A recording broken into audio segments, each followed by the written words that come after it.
I broke my arm. I was in a mosh pit. It's basically where everybody is running around in a little pit or circle thing and swinging their arms and kicking and yada yada yada. Luckily, I didn't have to get surgery. When they put my cast on, they actually snapped my bone back in place, which yes, sounds painful.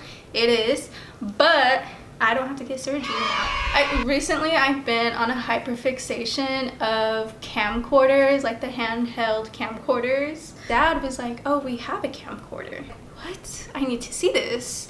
So he pulled it out of the attic and we checked it out. I just want to give little me the biggest hug ever.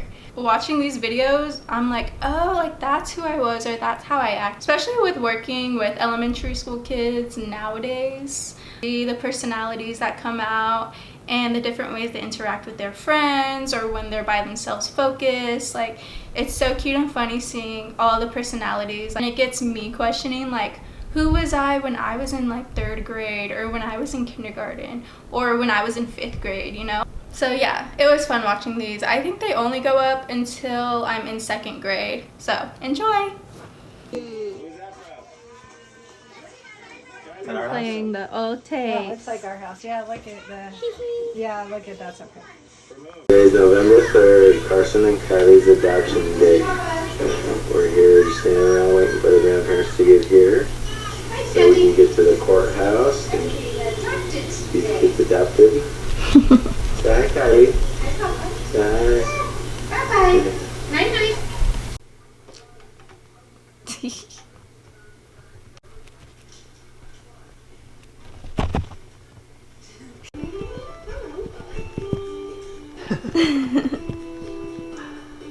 I'm like, hey, watch yourself.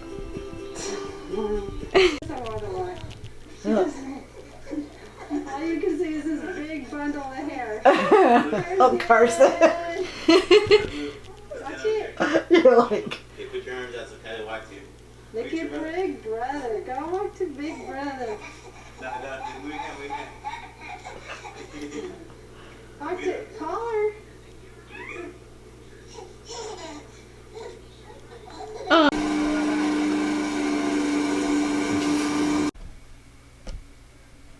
That's when everybody in the neighborhood had kids.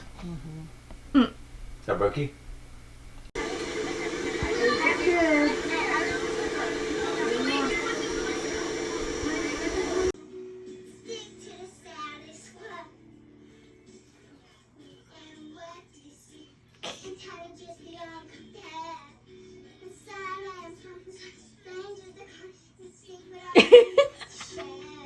Oh my.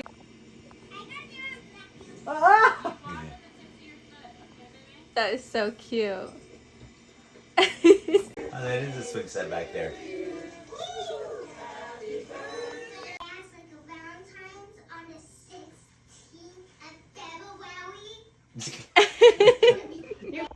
Look at his face.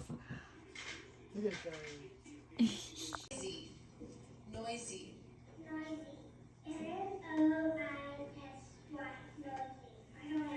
Oh. That is correct.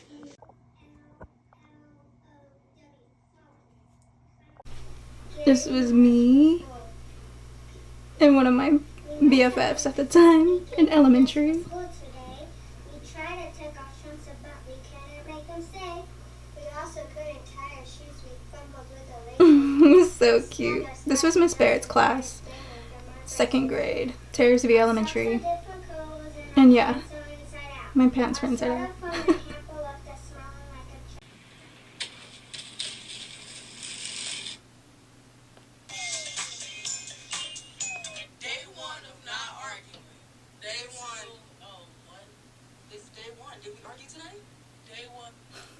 Strongly believe in procrastination.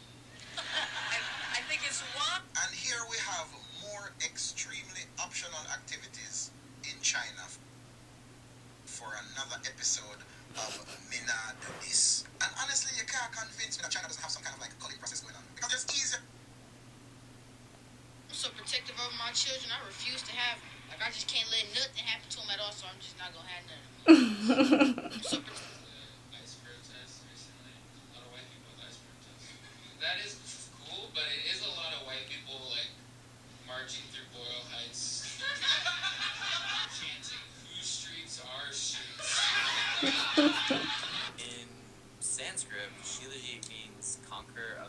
nutrients and destroyer of cells actually absorb and use nutrients. But the Sheila the earth seems like living is harder in practice. 15 Cute. beers seems nerdy kid who got called corny for liking anime just won the Oscar for Best Actor. And a woman who was rejected from the #1 film school in America just became the #1 woman to win Best Cinematographer in the movie. Standing there like, I know you lying. All this, but I can't have my footsteps next month? Until the government shut down. That's why they turned off the stuff. That's what I was doing. Oh! If you want to get shredded for summer but have a sweet, I can give you this. We're sinners. I'm Ryan Coogler, and he is an IMAX screen. And that's white movies. Let's talk sinners. Yes. Now that was a good movie. And the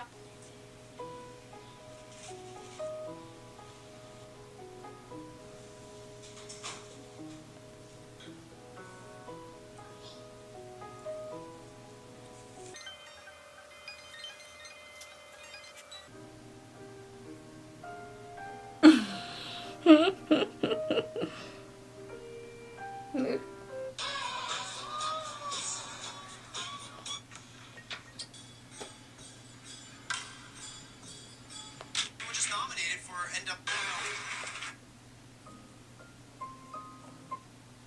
I think you got used to being locked up and invisible and alone. Now you're out in the world, and you're seeing yourself for the first time, and that's freaking you out. But you know what? It's fucking me up too. Okay, I feel like I'm seeing myself too. That's how this works. how what works? Oh, that's it.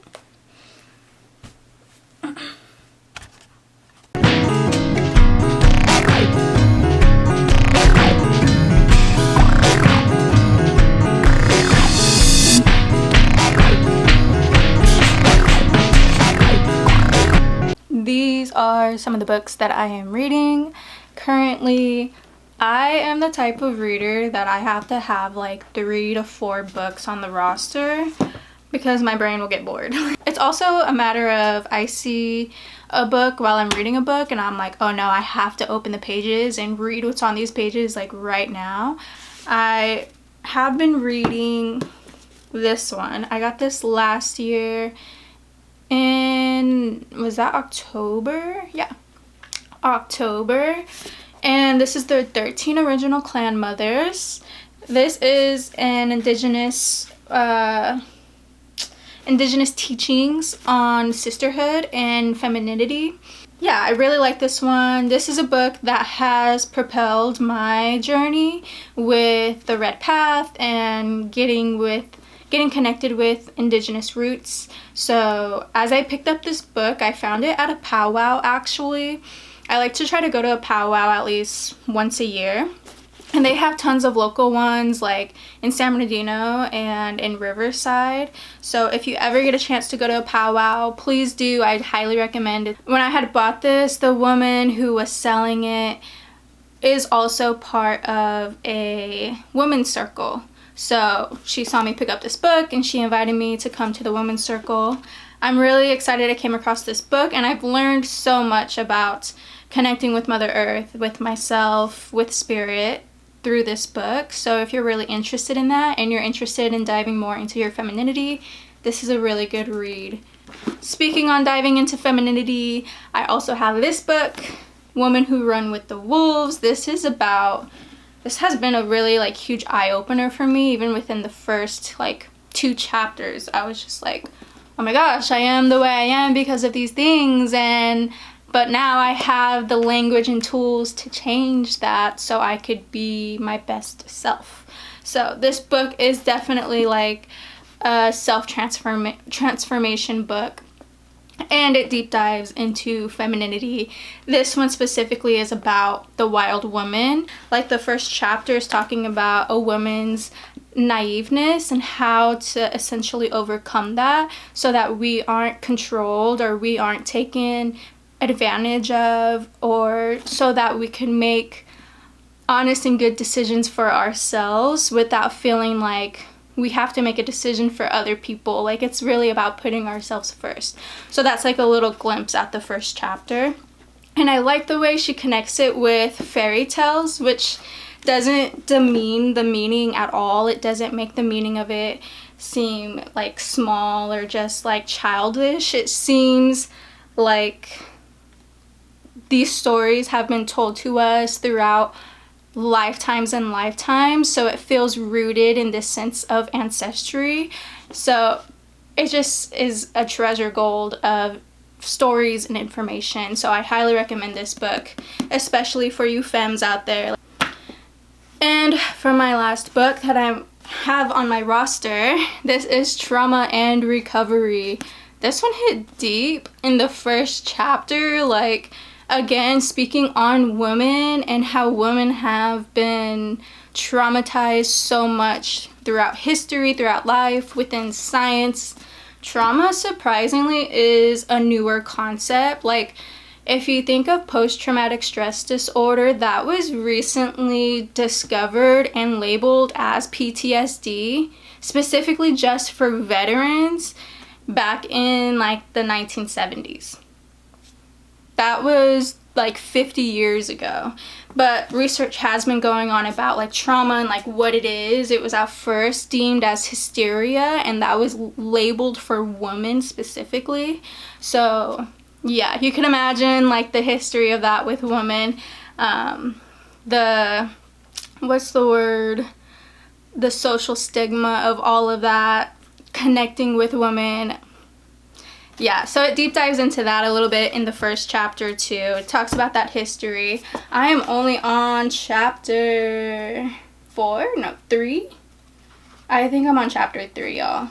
It could be a really triggering book for some folks. So read with caution, read with ease. Thanks for listening about my books that I'm reading, and I'll share with y'all more on these books when I get to that time. Thank you.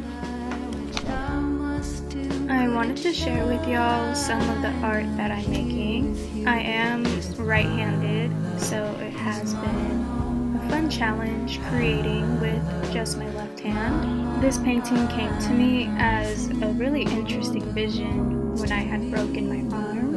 And then this pencil drawing with the crow and the girl, it's kind of just been a processing piece for me.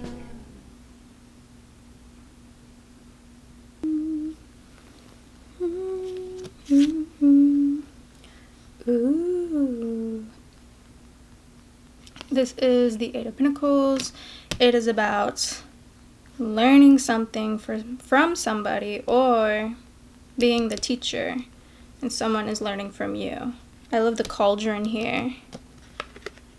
We are brewing up something for the physical world, and that's what Pentacles is about. It's about the physical world, earth, element,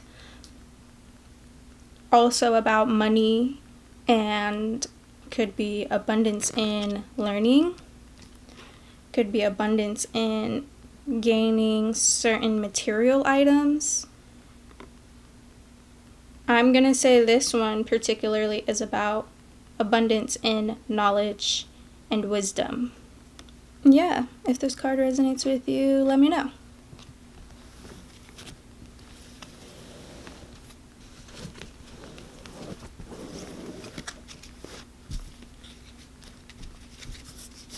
Hermit is the bottom of the pile. That is about focusing on yourself, opening your heart space during this time of internal reflection. How can we break down the barriers to be our truest self when we come out of our hermit mode? Beautiful.